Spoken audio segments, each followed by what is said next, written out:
श्रावण मास की पवित्रता को रामहंस चाय के साथ मनाएं। हर घूंट में मिले शुद्धता, ताजगी और सुकून। रामहंस चाय, परंपरा और स्वाद का अनोखा संगम जो आपकी हर सुबह को खास बनाए।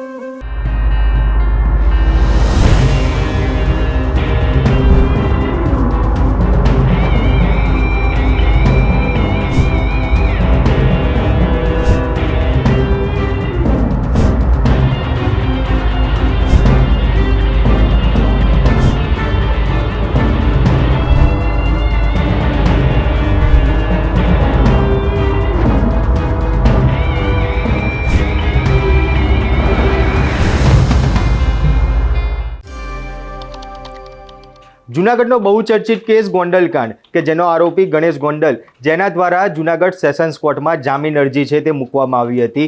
આ જામીન અરજી ઉપર આજે જૂનાગઢ સેશન્સ કોર્ટમાં સુનાવણી છે તે હાથ ધરવામાં આવી, જેમાં બંને પક્ષના વકીલો દ્વારા દલીલો છે તે દલીલો કરવામાં આવી। દલીલોના અંતે ગણેશ ગોંડલના જામીનનો જે ચુકાદો છે તે કોર્ટ દ્વારા અનામત રાખવામાં આવ્યો છે। ત્યારે આ બંને પક્ષના વકીલો દ્વારા કોર્ટ સમક્ષ શું દલીલો કરવામાં આવી તે વાત કરીશું આ વિડીયોમાં। નમસ્કાર, હું મયુર મેવાડા, આપ જોઈ રહ્યા છો નિર્ભય ન્યૂઝ। જૂનાગઢનો બહુચર્ચિત કેસ ગોંડલકાંડ, જેમાં જૂનાગઢના દલિત યુવક સંજય સોલંકીને ગોંડલના ગણેશ ગોંડલ દ્વારા જે અપહરણ કરી મારવામાં આવ્યો હતો, ત્યારે ગણેશ ગોંડલની ધરપકડ જૂનાગઢ પોલીસ દ્વારા કરવામાં આવી। ત્યારબાદ ગણેશ ગોંડલ દ્વારા પહેલાં સેશન્સ કોર્ટમાં તેની જે જામીન અરજી છે તે મૂકવામાં આવી હતી।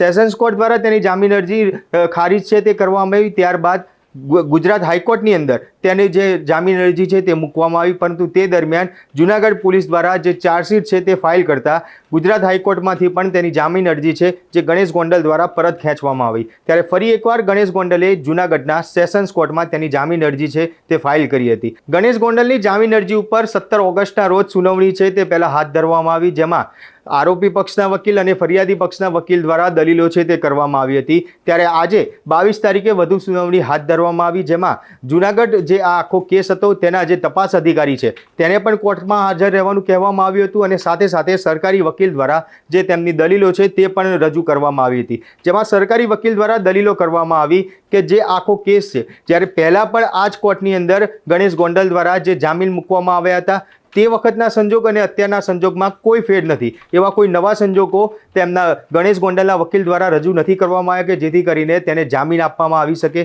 સાથે સાથે તેના જામીન અરજીને લઈને જે વાંધો છે તે વાંધા અરજી પણ આજે જે સરકારી વકીલ છે તેના દ્વારા કોર્ટ સમક્ષ મૂકવામાં આવી। તો સાથે કહી શકાય કે જે પુરાવા ભેગા કરવાના બાકી છે, કે જેમાં ગણેશ ગોંડલ દ્વારા સંજય સોલંકીને જે બંદૂક દેખાડવામાં આવી હતી તે વેપન્સ હજી સુધી જે પોલીસને રિકવર કરવાનું બાકી છે, જેથી કરીને તેને જામીન ન આપવા માટે રજૂઆત કરવામાં આવી। તદુપરાંત સંજય સોલંકીને જે મારવામાં આવ્યો હતો, જે નગ્ન કરીને તેને માર્યો અને 6 જેટલા મોબાઈલ ફોનમાં તે વિડીયો છે તે ઉતારવામાં આવ્યા હતા, ત્યારે તે મોબાઈલ ફોન પણ હજી સુધી કબજે કરવાના બાકી છે। ત્યારે તેની તપાસ છે તે પણ કરવાની બાકી, અને તેની સાથે મહત્વની વાત હતી કે ગુજરાત હાઈકોર્ટની અંદર ગણેશ ગોંડલના જે રિમાન્ડ છે તેને લઈને જે અરજી તેનું ડિસિઝન છે તે પેન્ડિંગ છે, તે આગામી તારીખોમાં ગુજરાત હાઈકોર્ટમાં તેની સુનાવણી છે તે હાથ ધરવામાં આવશે। ત્યારે આ તમામ બાબતોને લઈને કોર્ટ સમક્ષ જે સરકારી વકીલ છે તેમને રજૂઆત છે તે મૂકી હતી।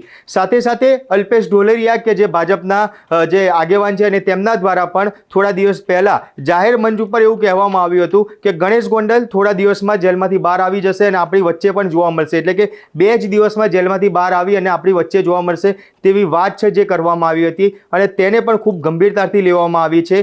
જે બાબતની અરજી જે સંજય સોલંકી જે ફરિયાદી છે તેની માતા દ્વારા જે ગુજરાત હાઈકોર્ટ અને સેશન્સ કોર્ટ બંનેમાં અરજી છે તે ફાઇલ કરવામાં આવી છે કે કોર્ટની જે અંદરની વાત છે, કોર્ટ જે ડિસિઝન આપવાનું છે તે વાત લીક થઈ ગઈ હોવાની જે આક્ષેપ છે તે કરવામાં આવેલા છે, તે રજૂઆત છે તે કરવામાં આવી હતી। ત્યારે આ તમામ બાબતો આજે કોર્ટ સમક્ષ રજૂ કરવામાં આવી છે। ત્યારે જે કોર્ટ છે, કોર્ટ દ્વારા જે આ આખા ગણેશ ગોંડલની જે જામીન અરજીને લઈને જે તેમનો ચુકાદો છે તે અનામત રાખવામાં આવ્યો છે, અને આવતીકાલે આની ઉપર તેમનો ચુકાદો છે તે સંભળાવવામાં આવશે। પરંતુ અહીંયા મહત્વની વાત એ છે કે પોલીસ દ્વારા જે વાંધા અરજી ફાઇલ કરવામાં આવી અને સાથે સાથે જે ફરિયાદી પક્ષ છે તેના દ્વારા પણ વાંધા અરજી ફાઇલ કરવામાં આવી છે કે જો ગણેશ ગોંડલને જામીન આપવામાં આવે તો તેના પરિવારને ક્યાંક હજી પણ ખતરો રહેલો છે તેવી વાંધા અરજી અગાઉ પણ ફાઇલ કરવામાં આવી હતી અને 17 તારીખે પણ આ વાંધા અરજી ફરી એકવાર ફાઇલ કરવામાં આવી છે.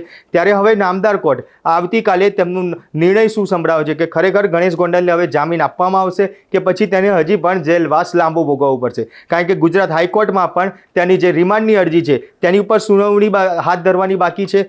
પોલીસનું બી કહેવું છે કે ગુજરાત હાઈકોર્ટ દ્વારા જો તેના રિમાન્ડ આપવામાં આવે તો જે પુરાવા હજી ભેગા કરવાના બાકી છે તે પુરાવા એકત્ર કરી શકાય, તે ભેગા કરી શકાય અને જે આખો કેસ છે તેને વધુ મજબૂત બનાવી શકાય. ત્યારે હવે કોર્ટ દ્વારા જે આવતીકાલે તેનો નિર્ણય શું સંભળાવવામાં આવશે તે જોવાનું રહેશે. ત્યારે આપ શું માનો છો કે આવતીકાલે જુનાગઢ સેશન્સ કોર્ટ દ્વારા ગણેશ ગોંડલને જામીન આપવામાં આવશે? કોમેન્ટ બોક્સમાં જરૂરથી જણાવજો અને અમારી નિર્ભય ન્યૂઝ ચેનલને લાઇક, શેર અને સબસ્ક્રાઇબ करवाना भूलशो नहीं. आभार. श्रावण मास की पवित्रता को रामहंस चाय के साथ मनाएं। हर घूंट में मिले शुद्धता, ताजगी और सुकून। रामहंस चाय परंपरा और स्वाद का अनोखा संगम जो आपकी हर सुबह को खास बनाए।